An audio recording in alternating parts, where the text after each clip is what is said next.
अध्याय 6 श्री गणेशाय नमः। धरुणी शिशूचा हात अक्षरे पंडित लिहिवीत तैसे हे स्वामी चरित्र सारामृत स्वामी समर्थ वदविती। मागील अध्यायाच्या अंती चोळप्पा विनवी स्वामी प्रति कृपा करुणी मजवर्ती बडोद्यासी चलावे। भाषण ऐसे कुणी समर्थ बोलती हसुनी मल्हारावाचे यमनी आम्हाविषयी भाव नसे।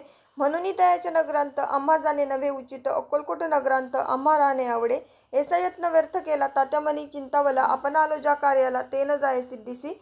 परी पाहावा यत्न करुणी ऐसा विचार केला मनी मग काय केले तात्यांनी अनुष्ठान आरंभिले। भक्ती नाही अंतरी दांभिक साधनांते करी तया ते स्वामी नरहरी प्रसन्न कैसे होतील। मग तात्यांनी काय केले सप्तासी ब्राह्मण बैसविले गुरुचरित्र आरंभिले व्हावयासी स्वामी कृपा। परी तयाच्या वाड्यात कधी न गेले समर्थ तात्या झाला व्यग्रचित्त हाही उपाय सुचेना।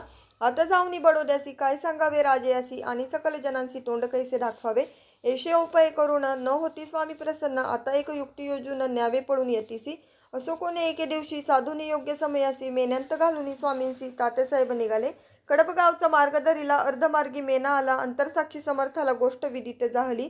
मेन्यांतून उतरले मागुती अक्कलकोटी आले ऐसे बहुत वेळा घडले हाही उपाय खुंटला।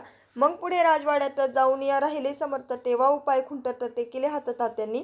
मग अपयशा ते घेऊनी बडोद्यासे आले परतोनी समर्थ कृपा भक्ती वाचुनी अन्य उपाय न होय। परिमल्हाराव नृपती प्रयत्न आरंभित पुरती सर्वत्रांसी विचारिती कोण जातो स्वामींकडे। तेव्हा मराठा उमराव यशवंत तयाचे नाव नृपकार्याची धरुणी हाव आपण पुढे जाहला। तो येऊन अक्कलकोटी घेतली समर्थांची भेटी वस्त्रे अलंकार सुवर्णताटी स्वामींपुढे ठेवीत। ती पाहुणी समर्थांना तेव्हा अनिवार्य क्रोध आला यशवंता पाहुणी डोळा काय तेव्हा बोलले। अरे बेडी आणुनी सत्वर ठोकायाचे चरणी ऐसे त्रिवार मोठ्याने समर्थ क्रोधे बोलले। क्रोधमुद्रा पाहुनी यशवंतराव भ्याला मनी पळाले तोंडचे पाणी लटलटा कापू लागला। मग थोड्याच दिवशी आज्ञा आली यशवंतासी सत्वर यावे बडोद्यासी तेथील कार्यासी सोडूनी। साहेबा विष प्रयोग केला मल्हाररावावरी आळ आला त्या कृत्या माझी यशवंताला गुन्हेगार लेखिले। हातीपायी बेडी पडली स्वामी वाचनाची प्रचिती आली अघटित लीला दाविली ख्याती झाली सर्वत्र। इति श्री स्वामीचरित्र सारामृत नाना प्राकृत कथा संमत सदाभक्त परिसोत षष्ठोध्याय गोढा। इति श्री स्वामीचरित्र सारामृते षष्ठोध्यायः समाप्तः। शुभं भवतु।